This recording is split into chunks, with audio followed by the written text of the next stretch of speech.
8년 만에 나타난 여자, 서영이 떨리는 목소리로 말했다. 잠깐 이야기할 수 있을까? 초췌한 얼굴, 하지만 눈빛만은 절박했다. 그 순간 아이 둘이 나타났다. 7살쯤 되어 보이는 쌍둥이였다. 도연의 심장이 멎었다. 불임이었던 전처가 어떻게 아이를? 남자아이가 물었다. 엄마, 이 사람이야? 또 다른 남자아이가 이어 물었다. 우리 아빠? 도연은 숨이 막혔다. 말도 안 되는 상황이었다. 이게 무슨... 도연의 입에서 말이 나오지 않았다. 하지만 아이들의 눈빛은 맑고 순수했다. 대답을 기다리고 있었다. 서영이 울먹이며 말했다. 누군가 우리를 쫓고 있어. 아이들 지켜줘. 도연의 평온했던 삶이 순식간에 무너지기 시작했다. 오늘 이야기 들어가기 전에 구독과 좋아요 한번 눌러주세요. 누르신 분들께는 건강과 행운이 늘 함께할 겁니다. 새벽 5시 반 알람이 울리기도 전에 도연의 눈이 떠졌습니다. 언제부턴가 몸이 먼저 시간을 기억하게 됐죠. 천장을 멍하니 바라보다가 천천히 몸을 일으켰습니다. 침대 옆 탁자 위에는 먼지가 수북이 쌓인 액자 하나가 엎어져 있었습니다. 도연은 그것을 쳐다보지도 않았습니다. 이미 오래전에 잊기로 한 것들이었으니까요. 세면대 앞에 선 도연은 거울 속 자신의 얼굴을 무표정하게 바라봤습니다. 38이라는 나이가 무색하게 눈가에 주름은 깊었고 머리카락 사이로 흰머리가 제법 섞여 있었습니다. 거울 속 남자는 어딘가 지쳐 보였습니다. 생기라곤 없는 눈빛, 굳어진 표정, 마치 감정이라는 것을 잃어버린 사람처럼 보였습니다. 찬물로 얼굴을 씻고 면도를 했습니다. 기계적인 동작이었습니다. 생각하지 않고 느끼지 않고 그저 움직이기만 하는 아침이었습니다. 샤워를 마치고 작업복을 입었습니다. 낡아서 여기저기 해진 작업복이었지만 도연은 신경 쓰지 않았습니다. 어차피 공사 현장에서 또 흙과 시멘트 가루로 범벅이 될 테니까요. 부엌으로 가서 식빵 2장을 꺼냈습니다. 토스터기에 넣고 버터를 바르는 것도 귀찮았습니다. 그냥 차가운 식빵을 입에 물고 물 한 컵을 들이켰습니다. 아침 식사라고 하기엔 초라했지만 도연에게는 이것으로 충분했습니다. 배를 채우는 것이 목적이지 맛을 즐기는 것이 아니었으니까요. 현관문을 열고 나서자 차가운 새벽 공기가 얼굴을 스쳤습니다. 경기도 외곽의 허름한 단독주택 골목은 아직 어둠에 잠겨 있었습니다. 가로등 하나만이 희미하게 골목을 비추고 있었고 어디선가 개 짖는 소리가 들렸습니다. 도연은 주머니에 손을 넣고 주차된 낡은 트럭으로 걸어갔습니다. 시동을 걸자 엔진이 거칠게 울렸습니다. 트럭은 10년도 넘은 것이었지만 도연은 바꿀 생각이 없었습니다. 움직이기만 하면 되니까요. 차를 몰고 골목을 빠져나와 국도로 접어들었습니다. 차창 밖으로 스쳐 지나가는 풍경을 보면서도 도연의 머릿속은 텅 비어 있었습니다. 생각하지 않는 것, 그것이 도연이 선택한 삶의 방식이었습니다. 8년 전 이혼 후에 도연은 모든 감정을 차단했습니다. 사랑이든 미움이든 슬픔이든 어떤 감정도 느끼지 않기로 했습니다. 그래야만 하루하루를 견딜 수 있었습니다. 감정을 느끼는 순간 과거가 밀려왔고 과거는 도연을 무너뜨렸습니다. 그래서 도연은 그저 무감각하게 살기로 했습니다. 오전 6시 반 아파트 신축 공사 현장에 도착했습니다. 벌써 몇몇 동료들이 작업복을 챙겨 입고 있었습니다. 도연은 말없이 안전모를 쓰고 작업구역으로 향했습니다. 현장 반장인 김 반장이 멀리서 손을 들어 인사를 건넸습니다. 도연 씨 왔어요? 오늘 2층 철근 작업부터 해야 해요. 네, 알겠습니다. 도연은 짧게 대답하고 고개를 끄덕였습니다. 그리고 곧바로 자리를 옮겼습니다. 더 이상의 대화는 필요 없었습니다. 김 반장은 도연의 성격을 아는지 더 이상 말을 걸지 않았습니다. 야, 도연이 형 또 저러네. 진짜 철벽이야. 말 한마디 더 붙이기가 하늘의 별 따기라니까. 젊은 막내 인부가 옆 선배에게 속삭였습니다. 선배는 피식 웃으며 대꾸했습니다. 원래 저래. 맨날 혼자 밥 먹고 혼자 일하고 회식 자리도 한 번도 안 나왔잖아. 뭔가 사연이 있는 것 같긴 한데 뭐 우리가 알 바는 아니지. 도연은 멀리서 그 대화를 들었지만 신경 쓰지 않았습니다. 철벽 남자라는 별명은 이미 익숙했습니다. 동료들과 식사도 거의 같이 하지 않고 회식 자리도 빠지고 누가 말을 걸어도 최소한의 대답만 하는 도연을 보며 사람들은 그를 이상하게 여겼습니다. 하지만 도연에게는 그것이 편했습니다. 사람들과 가까워지면 또다시 상처받을 것 같았습니다.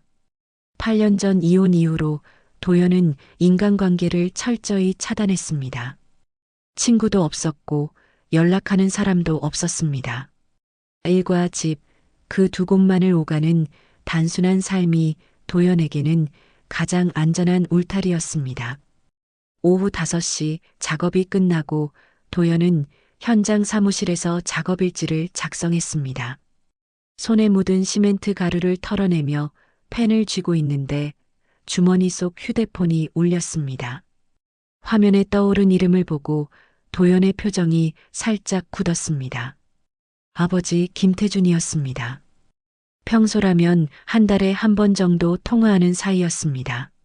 아버지는 전라남도 시골 마을에서 혼자 살고 있었고 도연은 명절에만 짧게 내려가는 정도였습니다. 모자 관계라고 하기엔 너무 멀고 남남이라고 하기엔 또 끊을 수 없는 그런 사이였습니다. 어머니가 돌아가신 후로 아버지와 도연 사이에는 보이지 않는 벽이 생겼습니다. 여보세요. 도연이 무뚝뚝하게 전화를 받았습니다. 도연아, 나다. 아버지의 목소리가 평소와 달랐습니다. 뭔가 힘이 없고 떨리는 듯한 느낌이었습니다. 마치 큰 짐을 짊어진 사람처럼 무거운 한숨이 섞여 있었습니다. 도연은 무의식 중에 자세를 바로 고쳐 앉았습니다. 네, 아버지. 무슨 일이세요? 도연아, 이번 주말엔 꼭 내려와라. 할 얘기가 있다. 무슨 일인데요? 급한 일입니까? 전화로는 안 된다. 꼭 와야 한다. 꼭. 평소 과묵했던 아버지의 말투에는 묘한 절박함이 묻어났습니다. 마치 무언가를 고백해야만 하는 사람처럼 더 이상 미룰 수 없다는 듯한 어조였습니다. 도연은 뭔가 이상하다는 생각이 들었지만 굳이 캐묻지 않았습니다. 아버지와 깊은 대화를 나눈 적이 거의 없었기 때문입니다. 알겠습니다. 토요일에 내려갈게요. 그래, 꼭 와라. 꼭 잊지 마라. 전화가 끊겼습니다. 도연은 휴대폰을 내려다보며 미간을 찌푸렸습니다. 왠지 모를 찜찜함이 가슴 한구석에 자리 잡았습니다. 아버지의 목소리에서 느껴진 절박함이 신경 쓰였습니다. 혹시 건강에 문제가 생긴 걸까요? 아니면 무슨 큰일이라도 있는 걸까요? 하지만 곧 그 생각을 떨쳐내고 가방을 챙겨 현장을 나섰습니다. 생각해봐야 소용없었습니다. 어차피 토요일이면 알게 될 일이었으니까요. 집으로 돌아가는 길, 트럭 안은 고요했습니다. 라디오도 틀지 않고 그저 엔진 소리만 들리는 밤길을 달렸습니다. 창밖으로는 어둠 속에 점점이 불이 켜진 아파트들이 보였습니다. 저 안에는 분명 따뜻한 가족들이 있겠죠. 웃고 떠드는 소리, 밤 냄새, 아이들의 제잘거림. 하지만 도연에게 그런 것들은 이미 오래전 사라진 풍경이었습니다. 집에 도착해서도 도연은 불을 켜지 않았습니다. 어둠 속에서 소파에 몸을 던지고 천장을 바라봤습니다. 아버지의 목소리가 자꾸 머릿속을 맴돌았습니다. 할 얘기가 있다니 무슨 일일까요? 혹시 건강이 안 좋은 건 아닐까요? 아니면 돈 문제일까요? 도연은 눈을 감았습니다. 생각하지 말자. 하지만 찜찜함은 쉽게 가시지 않았습니다. 마치 무언가 큰 일이 다가오고 있다는 예감처럼 도연의 가슴 한구석을 무겁게 짓눌렀습니다. 사흘이 지났습니다. 도연은 여전히 같은 일상을 반복했습니다. 새벽에 일어나 현장으로 출근하고 묵묵히 일하고 저녁이 되면 집으로 돌아왔습니다. 하지만 아버지의 전화 이후로 마음 한구석이 계속 무거웠습니다. 뭔가 설명할 수 없는 불안감이 도연을 따라다녔습니다. 수요일 오후였습니다. 점심시간이 끝나고 도연은 현장 사무실로 자재 목록을 확인하러 갔습니다. 사무실 문을 열려는 순간 누군가 도연의 이름을 불렀습니다. 도연 씨, 낯익은 목소리였습니다. 도연의 손이 문고리 위에서 멈췄습니다. 천천히 고개를 돌리자 사무실 앞에 한 여자가 서 있었습니다. 순간 도연의 몸이 굳어졌습니다. 8년 만에 마주하는 얼굴이었습니다. 서영이었습니다. 도연의 전처였습니다. 8년 전 이혼한 후로 단 한 번도 보지 못했던 여자였습니다. 서영은 예전보다 훨씬 야위어 있었습니다. 뺨은 푹 꺼졌고 눈가에는 다크서클이 짙게 내려앉아 있었습니다. 하지만 눈빛만은 예전과 달랐습니다. 절박함이 서려 있었습니다. 도연은 아무 말도 하지 못했습니다. 입이 떨어지지 않았습니다. 뇌가 멈춘 것처럼 아무 생각도 나지 않았습니다. 그저 서영을 멍하니 바라볼 뿐이었습니다. 잠깐 이야기할 수 있을까요? 서영의 목소리는 떨리고 있었습니다. 도연은 그제야 정신을 차렸습니다. 주변을 둘러보니 몇몇 동료들이 호기심 어린 눈빛으로 이쪽을 바라보고 있었습니다. 도연은 서영을 데리고 현장 밖으로 나왔습니다. 공사 현장 옆 작은 공터였습니다. 아무도 없는 곳이었습니다. 도연은 서영과 몇 미터 떨어진 채 멈춰 섰습니다. 더 이상 가까이 갈 수 없었습니다. 8년이라는 시간이 두 사람 사이에 보이지 않는 벽을 만들어 놓았습니다. 무슨 일이야? 도연의 목소리는 차가웠습니다. 감정을 드러내지 않으려 애썼지만 떨림이 느껴졌습니다. 서영은 고개를 들어 도연을 바라봤습니다. 눈가에 눈물이 맺혀 있었습니다. 미안해요. 갑자기 찾아와서. 그런 말 말고 무슨 일인지 말해.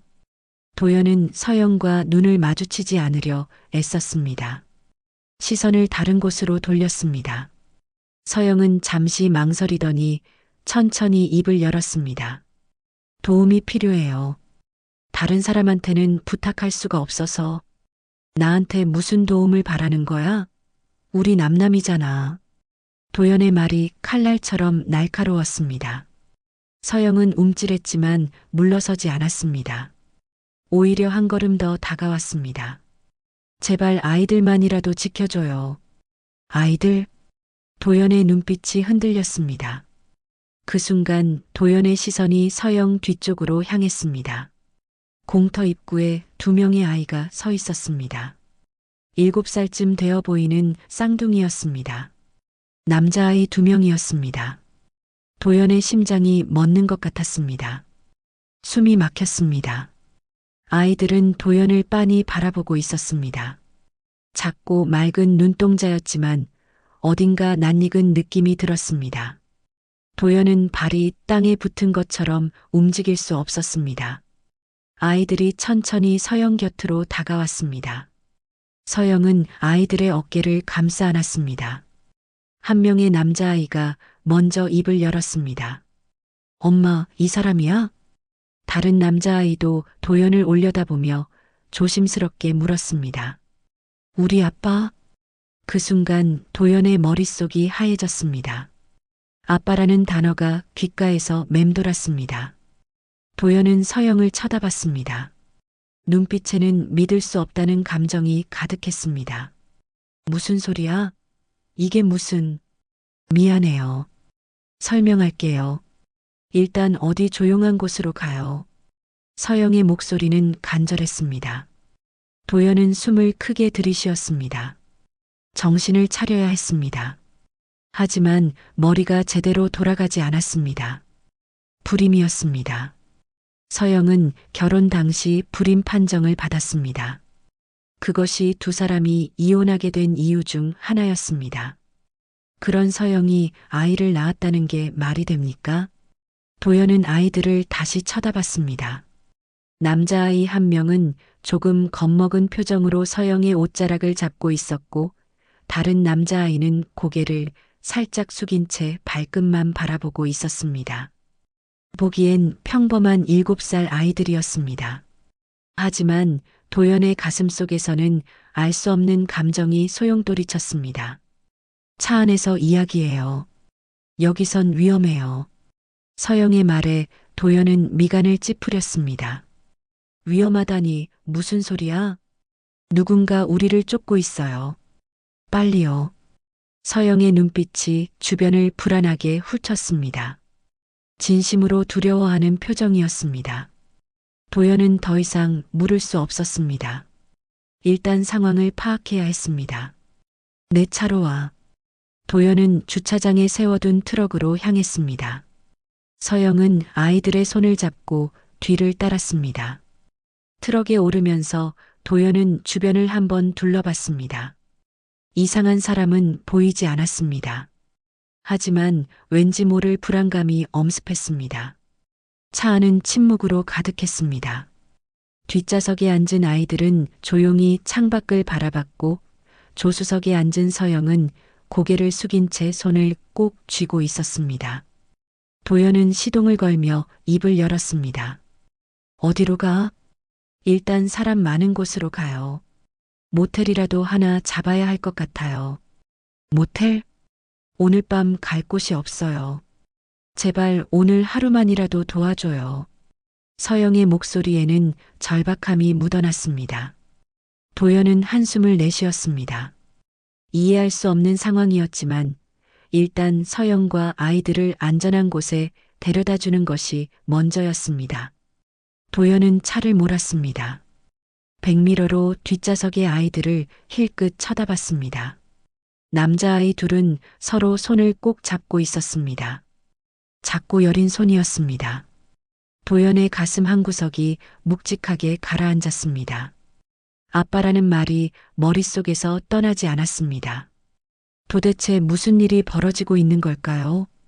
8년 만에 나타난 전처, 그리고 정체를 알 수 없는 두 아이. 도연의 평온했던 일상은 순식간에 무너지기 시작했습니다. 도연은 시내 외곽의 작은 모텔 앞에 차를 세웠습니다. 눈에 띄지 않는 곳이었습니다. 낡은 건물이었지만 깨끗해 보였습니다. 도연은 카운터에서 2층 객실 하나를 잡았습니다. 주인 할머니는 아이들을 보더니 흐뭇하게 웃으며 말했습니다. 가족 여행이세요? 아이들 참 예쁘네요. 도연은 애매하게 웃으며 고개만 끄덕였습니다. 설명할 수도 없었고 설명하고 싶지도 않았습니다. 열쇠를 받아들고 2층으로 올라갔습니다. 서영과 아이들이 뒤따라왔습니다. 방문을 열자 작은 원룸 형태의 공간이 나왔습니다. 침대 하나와 작은 테이블, 낡은 텔레비전이 전부였습니다.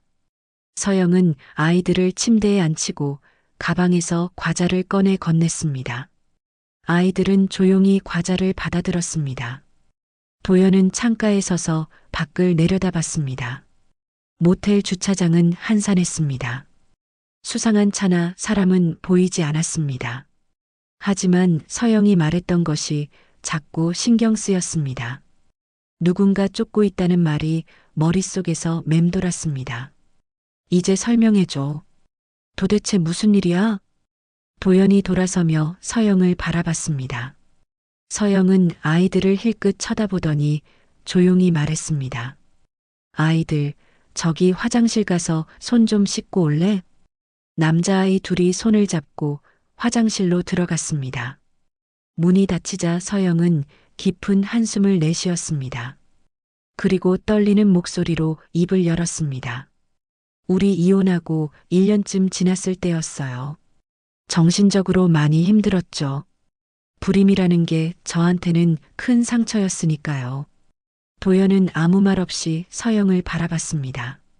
서영은 고개를 숙인 채 계속 말을 이어갔습니다. 그때 봉사활동을 시작했어요. 지역 의료센터에서 노인분들 돌보는 일이었죠. 거기서 어떤 분을 만났어요. 누구? 처음엔 그냥 환자분이었어요. 심장이 안 좋으셔서 정기적으로 오셨죠. 말수가 적은 분이었는데 저를 보면 항상 조용히 미소 지으셨어요. 서영의 목소리가 점점 작아졌습니다. 도연은 이상한 예감이 들었습니다. 가슴 한구석이 서늘해졌습니다. 그분이 저를 위로해 주셨어요. 제가 얼마나 힘든지 아무도 이해 못했는데 그분만은 달랐어요. 천천히 가까워졌고 그래서 그 사람이 아이들 아버지야? 도연의 목소리가 차갑게 식었습니다. 서영은 고개를 들어 도연을 바라봤습니다. 눈에는 눈물이 가득했습니다. 미안해요. 정말 미안해요. 하지만 그분도 힘드셨어요. 가족도 없고 시한부 선고까지 받으셨으니까요. 그게 나랑 무슨 상관이야?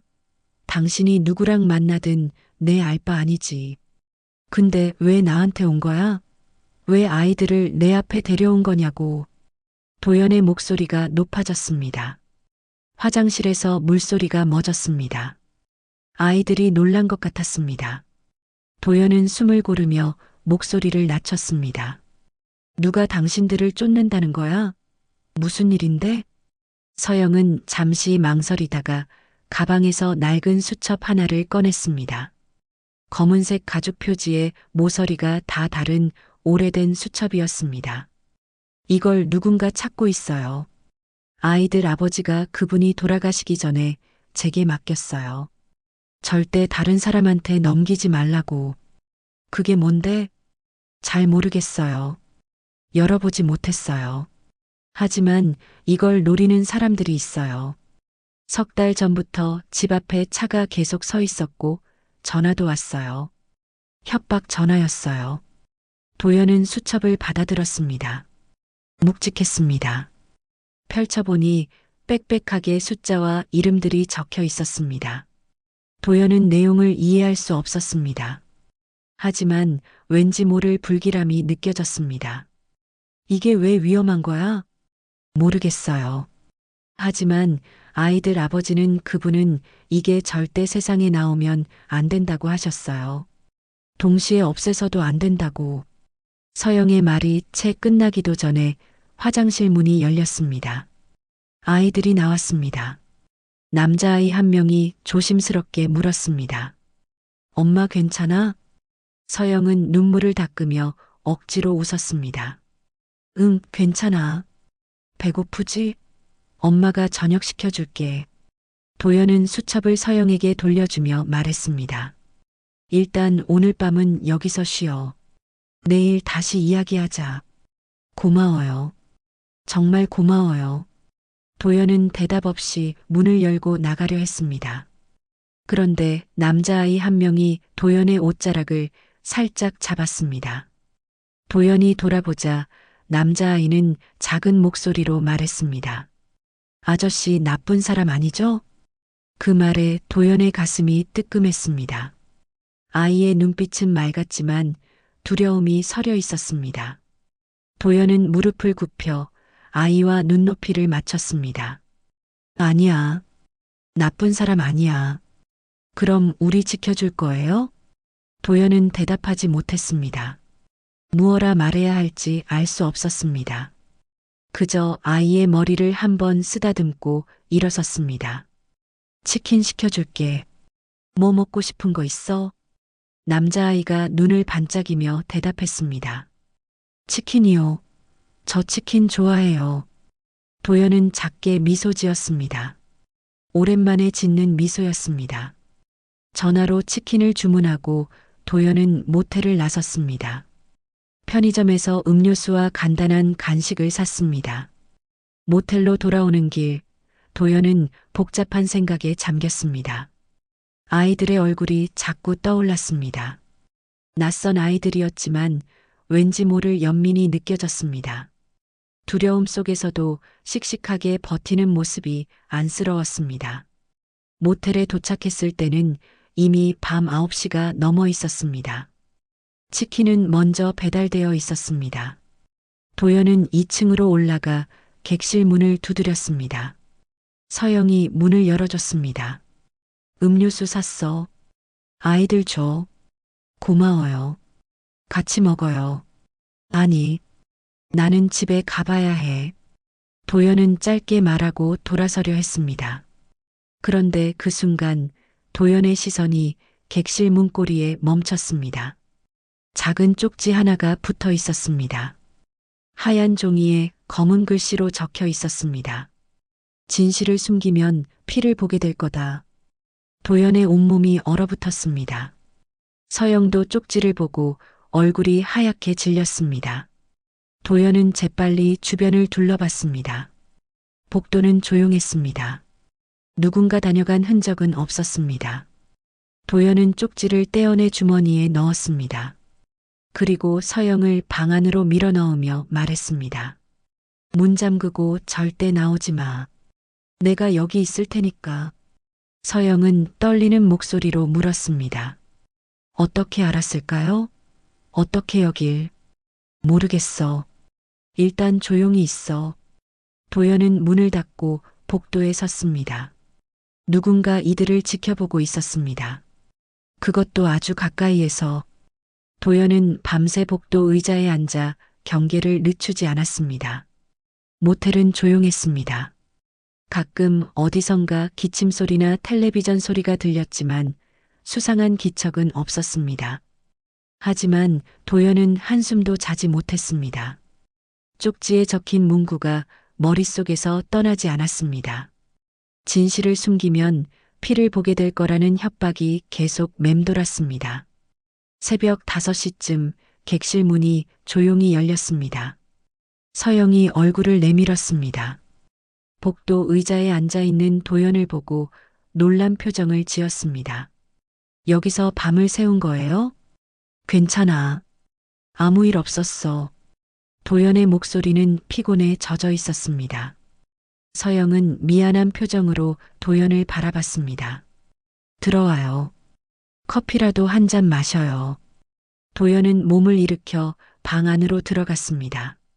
아이들은 아직 침대에서 자고 있었습니다. 나란히 누워 손을 꼭 잡은 채 잠든 모습이 평화로워 보였습니다. 도연은 아이들을 물끄러미 바라봤습니다. 서영이 인스턴트 커피를 타서 건넸습니다. 도연은 커피를 받아 한 모금 마셨습니다. 쓴맛이 입안 가득 퍼졌습니다. 잠시 침묵이 흘렀습니다. 서영이 조심스럽게 입을 열었습니다. 정말 고마워요. 당신한테 이런 부탁할 처지가 아니라는 거 알아요. 아이들은 안전하게 지켜야죠. 죄가 없으니까요. 도연의 말에 서영은 고개를 숙였습니다. 그때 침대에서 남자아이 한 명이 깨어났습니다. 눈을 비비며 일어나더니 주변을 둘러봤습니다. 도연과 눈이 마주치자 아이는 살짝 움찔했습니다. 안녕. 도연이 먼저 인사를 건넸습니다. 남자아이는 작은 목소리로 대답했습니다. 안녕하세요. 그 목소리를 듣는 순간 도연은 묘한 느낌을 받았습니다. 어딘가 익숙한 느낌이었습니다. 하지만 정확히 무엇인지는 알 수 없었습니다. 곧이어 다른 남자아이도 깨어났습니다. 엄마, 배고파요. 그래, 아침 먹으러 나가자. 씻고 와. 아이들이 화장실로 들어가자 도연은 서영에게 물었습니다. 아이들 이름이 뭐예요? 민준이랑 민호예요. 민준이랑 민호. 도연은 이름을 되뇌었습니다. 평범한 이름이었습니다. 하지만 왠지 가슴 한구석이 뭉클해졌습니다. 아침 식사를 마치고 도연은 아이들과 함께 시간을 보냈습니다. 모텔 근처 작은 공원에 갔습니다. 사람이 많은 곳이 안전하다고 판단했기 때문입니다. 아이들은 놀이터에서 뛰어놀았습니다. 서영과 도연은 벤치에 앉아 아이들을 지켜봤습니다.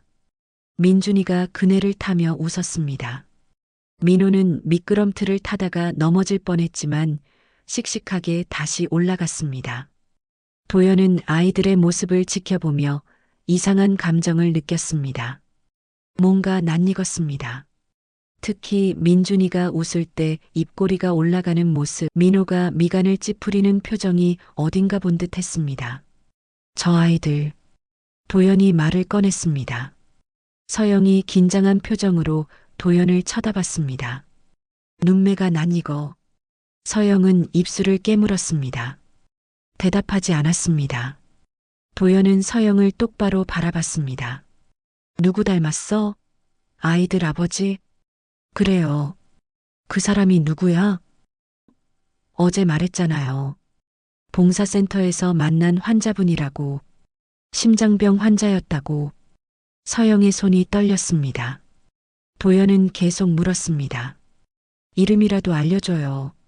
도대체 누구기에 이런 일이 벌어지는 거죠? 서영은 한참을 망설이다가 입을 열었습니다. 당신과 이혼하고 병원에서 봉사하다가 당신 아버지를 만났어요. 순간 도연의 숨이 멎었습니다. 귀를 의심했습니다. 잘못 들은 것 같았습니다. 뭐라고? 김태준 어르신이요. 당신 아버지. 도연의 머릿속이 하얘졌습니다. 아버지라는 단어가 귓가에서 울렸습니다. 믿을 수 없었습니다. 말도 안 되는 소리였습니다. 무슨 소리야? 우리 아버지가 왜 거기에? 심장이 안 좋으셔서 정기 검진을 받으러 오셨어요. 봉사센터가 병원과 연결되어 있었거든요. 처음엔 그냥 환자분이었어요. 근데 시간이 지나면서 그만해. 도연의 목소리가 높아졌습니다. 놀이터에서 놀던 아이들이 깜짝 놀라 이쪽을 쳐다봤습니다. 도연은 숨을 고르며 목소리를 낮췄습니다. 그래서 그게 아이들이랑 무슨 상관이야? 우리 아버지랑 당신이 안다는 게 왜 중요한데? 서영은 눈물을 흘렸습니다. 대답하지 않았습니다. 도연은 서영의 어깨를 붙잡았습니다. 말해. 아이들 아버지가 누구야? 말할 수 없어요. 아직은. 왜 말 못해? 서영은 고개를 저었습니다. 입술을 꽉 깨물었습니다. 도연은 서영을 놓아주고 벤치에 주저앉았습니다. 머리가 지끈거렸습니다. 아버지를 만났다는 말이 계속 맴돌았습니다. 그리고 아이들의 얼굴이 떠올랐습니다. 낯익은 눈매, 익숙한 표정들. 도연은 천천히 고개를 돌려 놀이터의 아이들을 바라봤습니다. 민준이가 웃고 있었습니다. 그 웃음을 보는 순간 도연의 가슴이 철렁 내려앉았습니다. 아버지였습니다. 민준이의 웃는 얼굴은 젊은 시절 아버지의 사진과 똑같았습니다. 민호의 미간을 찌푸리는 모습도 아버지가 화날 때 짓던 표정이었습니다. 도연은 벌떡 일어섰습니다. 설마. 입 밖으로 말이 나오지 않았습니다. 생각하고 싶지 않았습니다. 하지만 모든 퍼즐이 맞춰지기 시작했습니다. 서영이 아버지를 만났다는 것, 아이들의 낯익은 얼굴, 아버지가 심장병을 앓고 있었다는 것. 아니야, 그럴 리 없어. 도연은 중얼거렸습니다. 하지만 가슴속에서 솟아오르는 불안은 점점 커져만 갔습니다. 서영은 여전히 고개를 숙인 채 울고 있었습니다. 도연은 서영에게 다가가 낮은 목소리로 물었습니다. 아이들 아버지가 우리 아버지야? 서영은 대답하지 않았습니다. 침묵이 대답이었습니다. 도연의 다리에 힘이 풀렸습니다.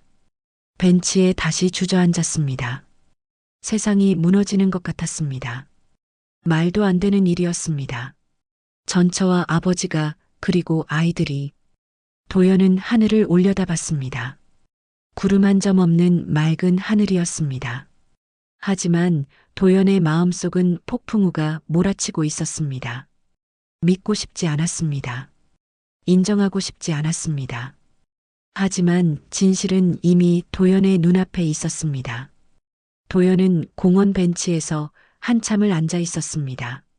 시간이 얼마나 흘렀는지 알 수 없었습니다. 머릿속이 복잡했습니다. 아버지와 전처, 그리고 아이들. 상상할 수도 없는 관계였습니다. 도연은 주먹을 꽉 쥐었습니다. 손톱이 손바닥에 파고들었지만 아프지 않았습니다. 서영은 도연 옆에 조용히 앉아 있었습니다. 아무 말도 하지 않았습니다. 놀이터에서는 민준이와 민호가 여전히 뛰어놀고 있었습니다. 아이들의 웃음소리가 들렸지만 도연의 귀에는 아무것도 들리지 않았습니다. 얼마나 시간이 흘렀을까요? 도연이 입을 열었습니다. 확실히 해야겠어. 서영이 고개를 들었습니다. 뭐요? 유전자 검사. 아이들이 정말 우리 아버지 자식인지 확인해야지. 서영의 얼굴이 창백해졌습니다. 그럴 필요 없어요. 제가 거짓말할 이유가 나도 알아야 해. 확실하게. 도연의 목소리는 단호했습니다. 서영은 더 이상 반대하지 않았습니다. 고개를 끄덕였습니다. 다음 날 도연은 아이들과 함께 병원으로 갔습니다. 유전자 검사는 간단했습니다. 면봉으로 입안을 살짝 긁어내기만 하면 됐습니다. 민준이와 민호는 무슨 검사인지도 모른 채 순순히 따라왔습니다. 아저씨, 이거 아픈 거예요? 민호가 검사실 앞에서 불안한 표정으로 물었습니다. 도연은 무릎을 굽혀 서연이와 눈높이를 맞췄습니다. 아니야. 전혀 안 아파. 금방 끝나. 정말요? 응, 정말이야. 민호는 안심한 표정으로 고개를 끄덕였습니다. 검사는 순식간에 끝났습니다. 의사는 일주일 후에 결과가 나온다고 말했습니다. 도연은 고개를 끄덕이고 병원을 나섰습니다. 일주일이라는 시간은 도연에게 지옥 같았습니다. 밤마다 잠을 이루지 못했습니다. 아버지의 얼굴이 떠올랐고 아이들의 웃음소리가 귓가에 맴돌았습니다. 만약 정말로 아이들이 아버지의 자식이라면 어떻게 해야 할까요? 도연은 생각할수록 머리가 복잡해졌습니다. 일주일 후 드디어 결과가 나왔습니다. 도연은 혼자 병원으로 갔습니다. 서영에게는 알리지 않았습니다. 혼자서 결과를 확인하고 싶었습니다. 진료실 문을 열고 들어가자 의사가 서류를 건넸습니다. 검사 결과 나왔습니다. 도연은 떨리는 손으로 서류를 받았습니다. 숨을 깊이 들이마셨습니다. 천천히 서류를 펼쳤습니다. 글자들이 눈에 들어왔습니다. 첫 번째 줄을 읽는 순간 도연의 손에서 힘이 빠졌습니다. 부자관계 분석 결과 일치하지 않음. 도연은 다음 줄을 읽었습니다. 형제관계 분석 결과 일치율 99.9%. 서류가 바닥에 떨어졌습니다. 도연은 그 자리에 주저앉았습니다. 다리에 힘이 들어가지 않았습니다. 머릿속이 하얘졌습니다. 아이들은 도연의 아들이 아니었습니다. 도연의 친동생이었습니다. 믿을 수 없었습니다. 현실이 아닌 것 같았습니다. 아버지가 전처와 아이를 낳았다니. 도연의 가슴 속에서 무언가가 무너져 내렸습니다. 분노와 배신감, 슬픔과 혼란이 한꺼번에 밀려왔습니다. 의사가 걱정스러운 목소리로 물었습니다. 괜찮으세요? 도연은 대답하지 못했습니다. 바닥에 떨어진 서류를 주워들었습니다. 다시 한번 결과를 확인했습니다. 틀림없었습니다. 형제관계 일치율 99.9%. 도연은 서류를 구겨 쥐었습니다. 병원을 나와 차에 올랐습니다. 시동을 걸었지만 움직일 수 없었습니다. 핸들을 꽉 잡았습니다. 소리를 지르고 싶었습니다. 하지만 목소리가 나오지 않았습니다. 눈물이 흘렀습니다. 언제 이후로 처음 흘리는 눈물이었습니다. 얼마나 울었을까요? 도연은 눈물을 닦고 핸드폰을 꺼냈습니다. 아버지에게 전화를 걸었습니다. 신호음이 울렸습니다. 한참 후에 아버지가 전화를 받았습니다. 도연아, 지금 어디 계세요? 집에 있다. 무슨 일이냐? 지금 바로 갑니다. 움직이지 마세요. 도연은 전화를 끊었습니다. 차를 몰아 전라남도로 향했습니다. 서너 시간이 걸렸습니다. 가는 길 내내 도연의 머릿속은 복잡했습니다. 아버지에게 무슨 말을 해야 할지 알 수 없었습니다. 저녁 무렵 도연은 시골 마을에 도착했습니다. 아버지의 집은 마을 끝자락에 있었습니다. 작은 단층 집이었습니다. 도연은 차에서 내려 현관문을 두드렸습니다. 문이 열렸습니다. 아버지 김태준이 나타났습니다. 아버지는 많이 늙어 있었습니다. 머리는 하얗게 새었고 얼굴에는 주름이 가득했습니다. 도연을 보는 아버지의 눈빛에는 미안함이 가득했습니다. 이미 알고 있었던 것 같았습니다. 들어와라. 도연은 말없이 집 안으로 들어갔습니다. 거실에는 오래된 가구들이 놓여 있었습니다.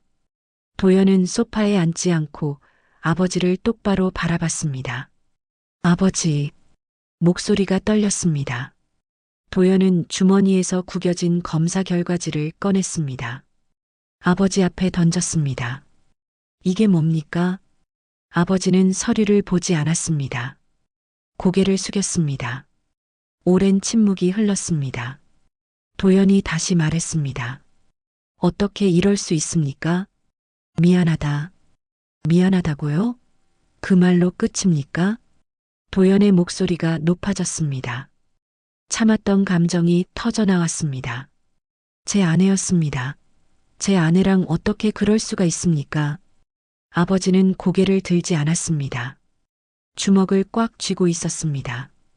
도연은 주먹으로 벽을 쳤습니다. 소리가 크게 울렸습니다. 말씀하세요. 어떻게 된 겁니까? 도연아, 그건 사랑이었다. 사랑이라는 단어를 듣는 순간 도연의 온몸에 힘이 빠졌습니다. 무릎이 꺾였습니다. 바닥에 주저앉았습니다. 아버지는 도연에게 다가왔습니다. 하지만 도연은 손을 들어 막았습니다. 사랑이요? 그게 아버지가 할 말입니까? 제 아내였습니다. 제가 사랑했던 사람이었어요. 알고 있다. 하지만 나도 어쩔 수 없었다. 아버지의 목소리가 떨렸습니다. 도연은 고개를 들어 아버지를 바라봤습니다. 아버지의 눈에도 눈물이 고여 있었습니다. 심장병 말기 판정을 받았을 때 나는 죽을 줄 알았다.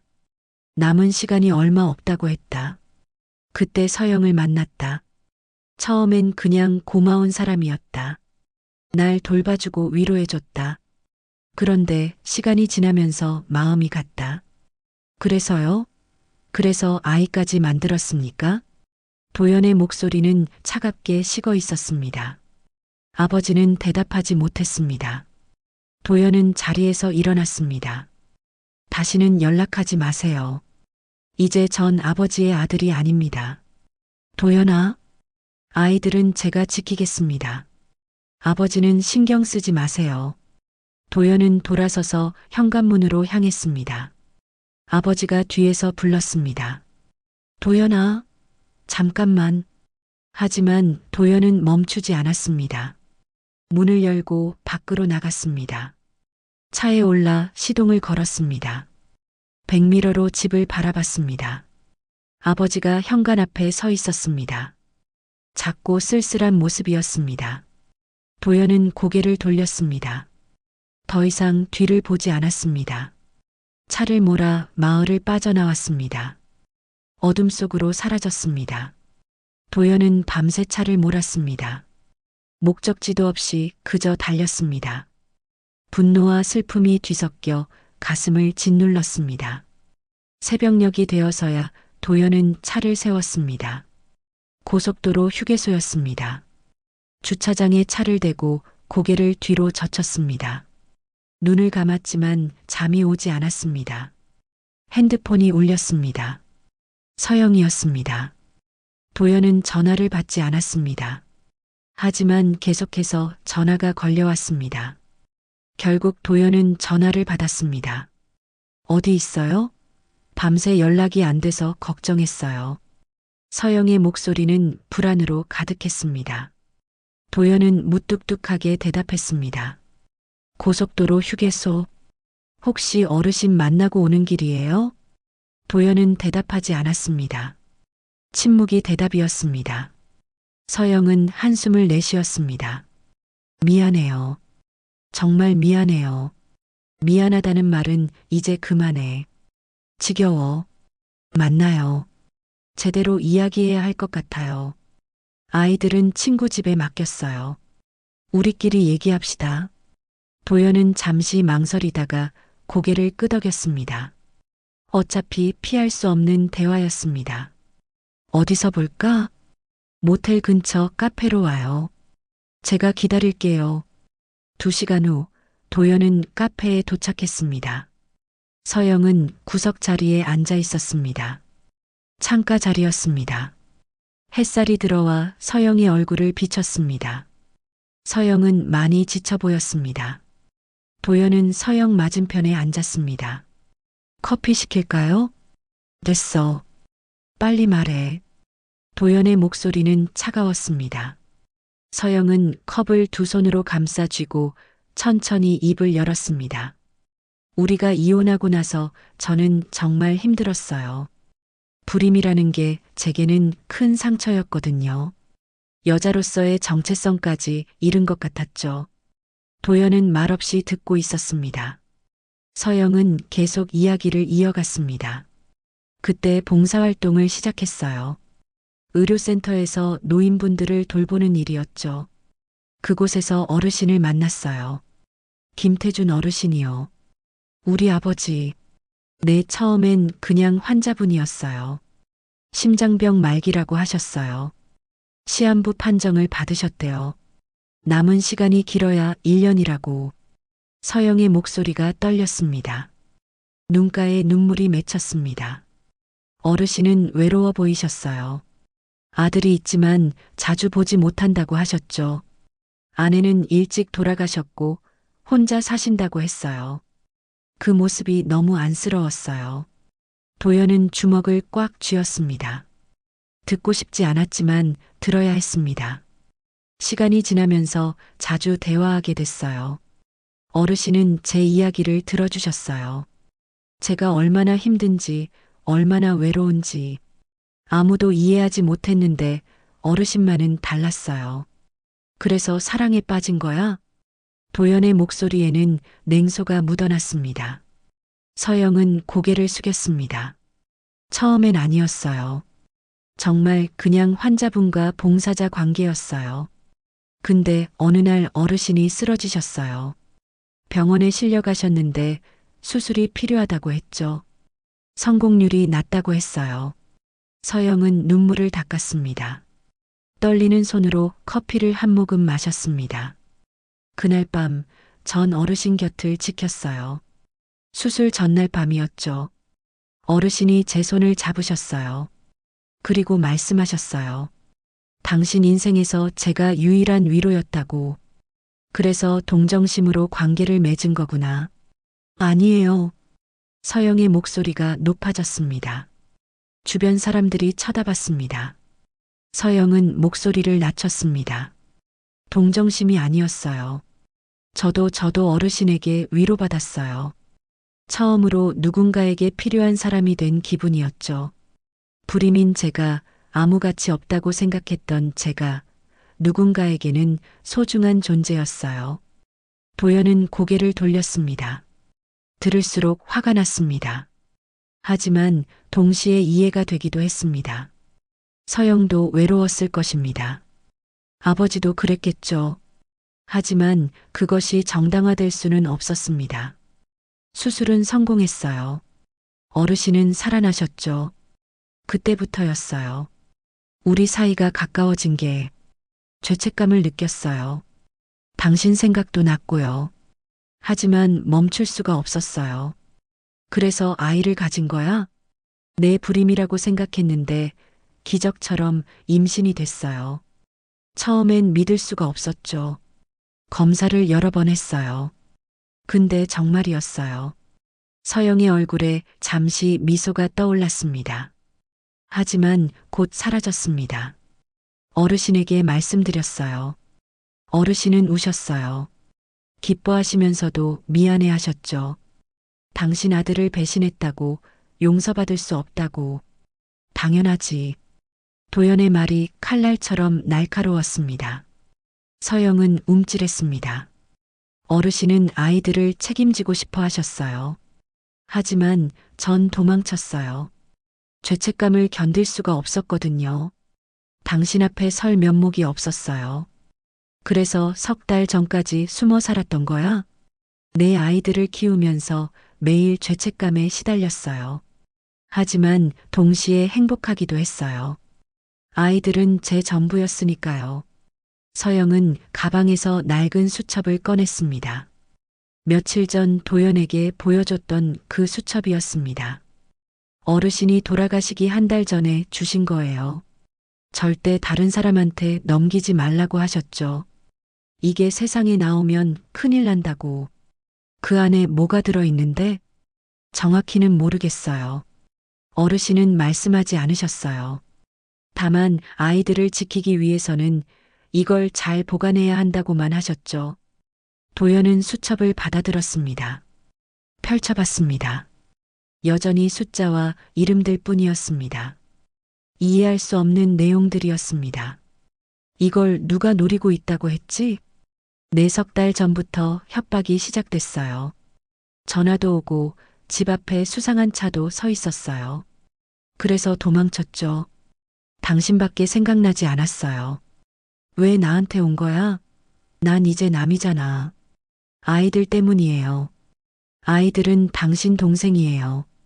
피로 이어진 가족이죠. 그리고 서영은 잠시 망설이다가 말했습니다. 어르신이 돌아가시기 전에 말씀하셨어요. 만약 위험한 일이 생기면 도연이한테 가라고.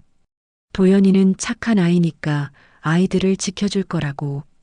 도연은 코웃음을 쳤습니다. 착한 아이라 웃음내. 미안해요. 정말 미안해요. 하지만 아이들만은 제발 지켜줘요. 서영은 도연의 손을 잡았습니다. 도연은 손을 빼려 했지만 서영이 놓지 않았습니다. 제발이요. 아이들은 죄가 없어요. 도연은 서영의 눈을 바라봤습니다.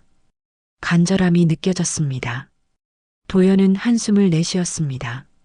알겠어. 일단 아이들은 지킬게. 하지만 그 이유는 모르겠어. 고마워요. 정말 고마워요. 서영은 울음을 터뜨렸습니다. 도연은 창밖을 바라봤습니다. 거리는 평화로웠습니다. 사람들이 웃으며 걷고 있었습니다. 하지만 도연의 세계는 완전히 무너져 있었습니다. 이제 남은 것은 아이들을 지키는 일뿐이었습니다. 카페를 나온 도연은 차 안에 혼자 앉아 생각에 잠겼습니다. 서영의 말을 곱씹어 봤습니다. 아버지가 돌아가시기 전에 준 수첩, 절대 다른 사람에게 넘기지 말라는 당부, 그리고 계속되는 협박. 뭔가 이상했습니다. 단순히 아버지와 서영의 관계를 문제 삼는 것이라면 굳이 수첩을 노릴 이유가 없었습니다. 협박의 목적이 따로 있다는 생각이 들었습니다. 도연은 서영에게서 받아온 수첩을 다시 꺼냈습니다. 펼쳐서 자세히 들여다봤습니다. 빽빽하게 적힌 숫자들과 이름들이었습니다. 처음 봤을 때는 이해할 수 없었지만 이번엔 달랐습니다. 천천히 하나씩 살펴보니 패턴이 보이기 시작했습니다. 날짜, 금액, 그리고 이름. 장부였습니다. 돈이 오간 기록이었습니다. 도연은 숨이 멎었습니다. 금액들이 상상을 초월했습니다. 수억에서 수십억 원대의 거래 내역들이었습니다. 이름들도 눈에 익었습니다. 정치인, 기업인들의 이름이 적혀 있었습니다. 그중 한 이름이 도연의 시선을 붙잡았습니다. 장석훈. 도연이 일하는 건설회사 대표였습니다. 도연의 심장이 빠르게 뛰었습니다. 장석훈의 이름 옆에는 수십 건의 거래 내역이 적혀 있었습니다. 정치자금이라는 메모와 함께 막대한 금액들이 기록되어 있었습니다. 그리고 그 돈을 건넨 사람은 바로 아버지 김태준이었습니다. 도연은 급하게 서영에게 전화를 걸었습니다. 우리 아버지가 무슨 일 하셨어요? 예전에 사업하셨다고 들었어요. 건설업이었던 것 같은데요. 언제까지요? 한 10년 전까지라고 하셨어요. 건강이 나빠지면서 은퇴하셨대요. 도연의 머릿속이 복잡해졌습니다. 아버지가 건설업을 했다는 건 알고 있었습니다. 하지만 이런 비밀 장부를 가지고 있었다는 건 몰랐습니다. 정치자금, 돈 세탁, 불법 거래의 증거였습니다. 그 수첩 혹시 우리 아버지가 왜 숨기라고 했는지 알아? 정확히는 모르겠어요. 다만 이게 세상에 나오면 많은 사람들이 다친다고 하셨어요. 동시에 없애서도 안 된다고 하셨죠. 도연은 전화를 끊었습니다. 이제 협박의 이유가 명확해졌습니다. 장석훈이 이 장부를 노리고 있었던 것입니다. 자신의 비리가 드러나는 것을 막기 위해서였습니다. 도연은 곧바로 조사를 시작했습니다. 인터넷을 뒤졌습니다. 장석훈에 대한 자료들을 찾았습니다. 10년 전 지역 정치인과의 유착 의혹이 있었다는 기사가 나왔습니다. 하지만 증거 불충분으로 무혐의 처리됐었습니다. 그 정치인의 이름도 수첩에 적혀 있었습니다. 모든 것이 연결됐습니다. 아버지는 장석훈에게 정치자금을 대주며 불법 거래에 관여했던 것입니다. 그리고 그 증거를 수첩에 남겨두었습니다. 도연은 회사로 전화를 걸었습니다. 김 반장이 받았습니다. 도연 씨, 어디 있어요? 며칠째 안 나오는데 괜찮아요? 죄송합니다. 개인적인 일이 좀 있어서요. 혹시 사장님 계세요? 아, 사장님요? 오늘 안 나오셨어요. 급한 일이 있으신가 봐요. 도연은 불안감을 느꼈습니다. 장석훈이 움직이고 있다는 예감이 들었습니다.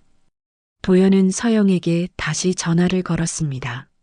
지금 당장 아이들 데리고 집 밖으로 나가. 사람 많은 곳으로.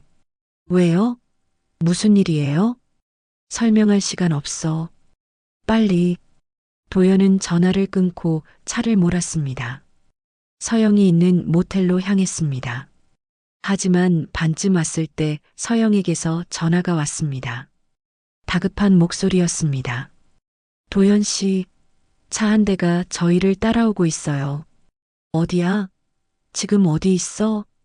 시내로 나가는 길인데 계속 뒤따라와요. 무서워요. 사람 많은 곳으로 가. 경찰서로 가. 알겠어요. 전화가 끊겼습니다. 도연은 엑셀러레이터를 밟았습니다. 최대한 빨리 가야 했습니다. 신호등을 넘고 좁은 길을 빠져나갔습니다. 10분 후 도연은 시내에 도착했습니다. 서영의 차가 보였습니다. 뒤에 검은색 승용차가 바짝 붙어 있었습니다. 도연은 경적을 울리며 그 사이로 끼어들었습니다. 검은색 차가 급브레이크를 밟았습니다. 도연은 차에서 내렸습니다. 검은색 차에서도 남자 2명이 내렸습니다. 덩치가 큰 남자들이었습니다. 도연은 두려웠지만 물러서지 않았습니다. 뭐 하는 겁니까? 한 남자가 도연에게 다가왔습니다. 웃고 있었지만 눈빛은 차가웠습니다. 방해하지 마세요. 우리 일에 끼어들 생각 말고요. 무슨 일인데요? 아시잖아요. 그 여자가 가진 것 좀 내놓으라는 거죠. 도연은 남자의 얼굴을 똑바로 바라봤습니다. 장석훈이 보낸 거죠? 남자의 표정이 굳었습니다. 도연은 확신했습니다. 가서 전해요.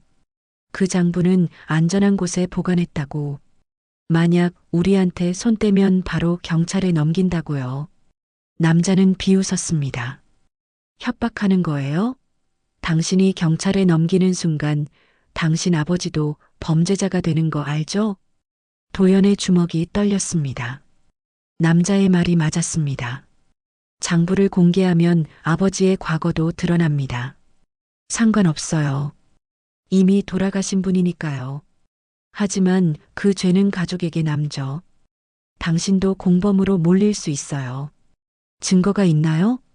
남자는 잠시 말을 멈췄습니다. 도연은 한 걸음 더 다가갔습니다. 전 아무것도 몰랐어요. 증거도 없죠. 오히려 당신들이 지금 협박죄로 잡혀갈 수 있어요. 여기 차량 블랙박스에 다 찍혔거든요. 남자의 얼굴이 일그러졌습니다. 하지만 물러섰습니다. 사장님께 보고하겠습니다. 각오하세요. 남자들은 차에 올라 떠났습니다. 도연은 무릎에 힘이 풀렸습니다. 서영이 차에서 내려 도연에게 달려왔습니다. 아이들도 뒤따라왔습니다. 괜찮아? 네, 일단은요. 도연은 아이들을 바라봤습니다. 민준이와 민호는 겁에 질린 표정이었습니다. 도연은 무릎을 굽혀 아이들과 눈높이를 맞췄습니다. 괜찮아. 형아가 지켜줄게. 민준이가 작은 목소리로 물었습니다. 정말요? 응. 약속해. 민호도 도연의 옷자락을 잡았습니다. 도연은 두 아이를 꼭 안아줬습니다. 작고 따뜻한 아이들이었습니다. 하지만 도연은 알고 있었습니다. 이제 진짜 싸움이 시작됐다는 것을. 장석훈은 포기하지 않을 것입니다. 도연은 결심했습니다. 아이들을 지키기 위해서라면 무엇이든 하겠다고. 그날 밤 도연은 오랜 시간 고민했습니다. 아버지의 과거를 세상에 드러낸다는 것은 쉬운 결정이 아니었습니다. 하지만 아이들을 지키기 위해서는 다른 방법이 없었습니다. 장석훈은 절대 포기하지 않을 것입니다.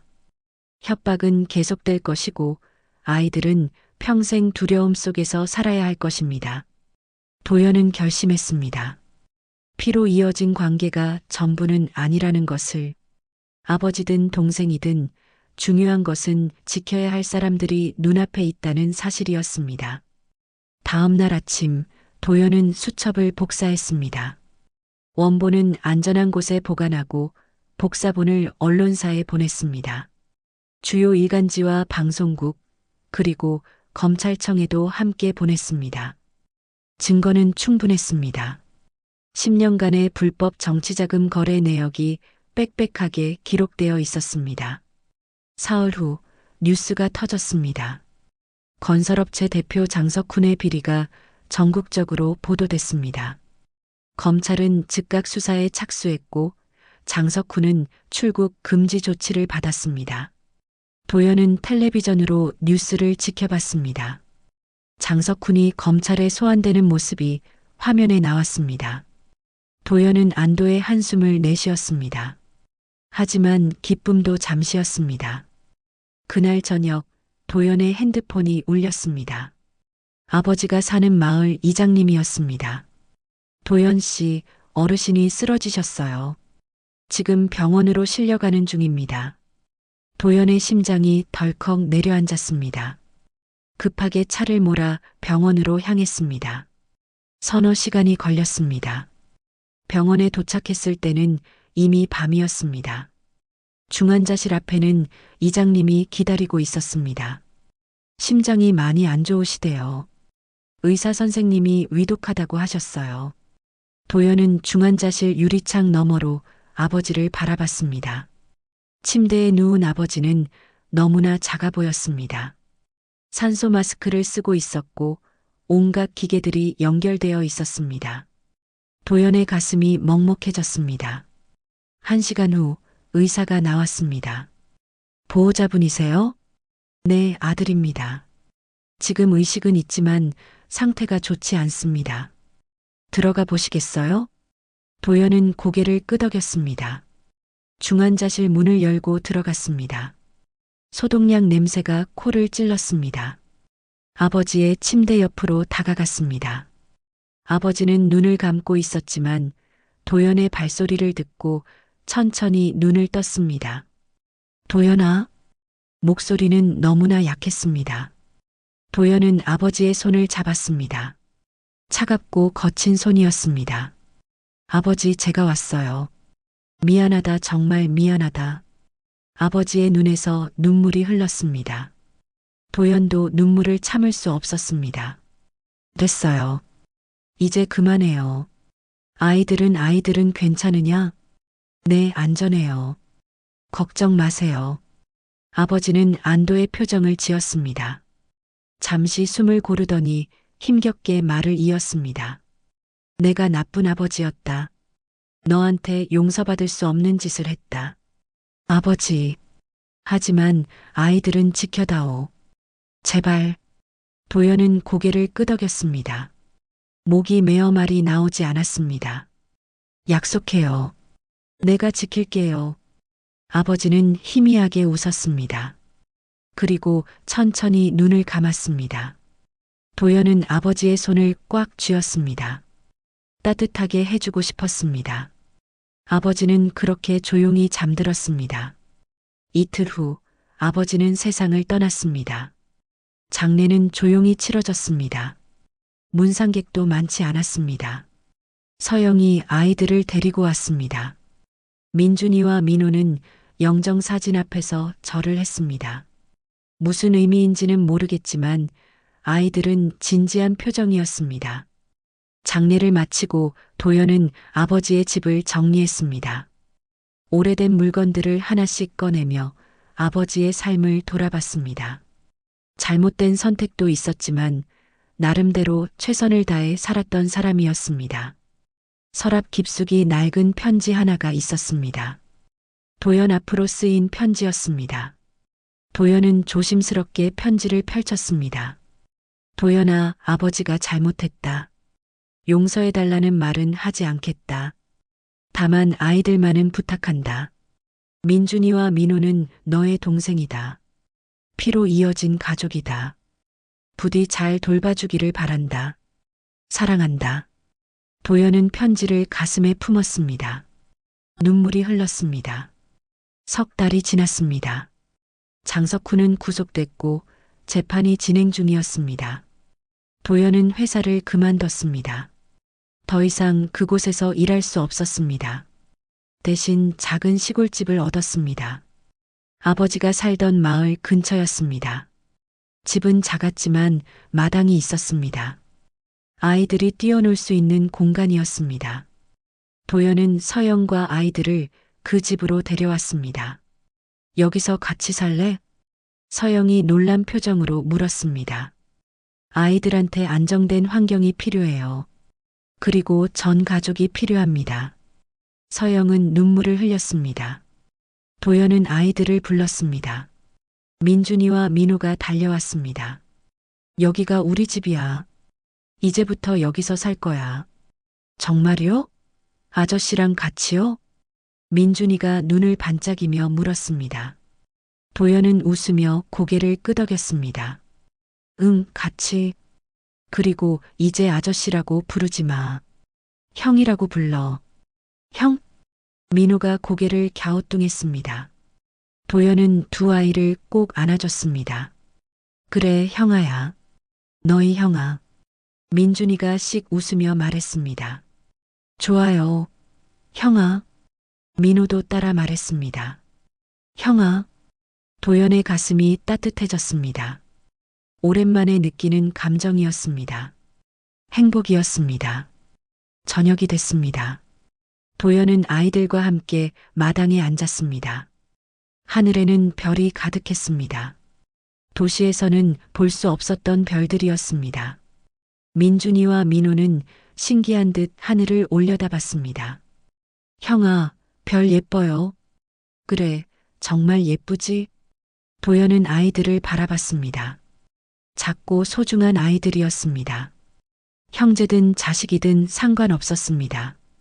중요한 것은 이 아이들이 자신의 가족이라는 것입니다. 민준아, 민호야. 네, 형아. 형아가 약속할게. 평생 너희를 지킬 거야. 무슨 일이 있어도 아이들은 환하게 웃었습니다. 도연도 따라 웃었습니다. 과거의 상처는 남아 있었지만 이제는 앞을 볼 수 있었습니다. 새로운 시작이었습니다. 무너졌던 세계는 다시 만들어지고 있었습니다. 사랑과 용서, 그리고 가족이라는 이름으로 도연은 하늘을 올려다봤습니다.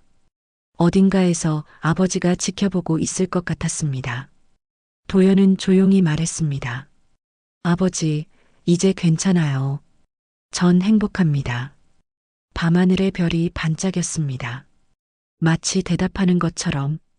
오늘 이야기 재미있게 보셨나요? 앞으로도 더 깊고 흥미로운 이야기로 찾아뵙겠습니다. 구독과 좋아요는 저에게 큰 힘이 됩니다.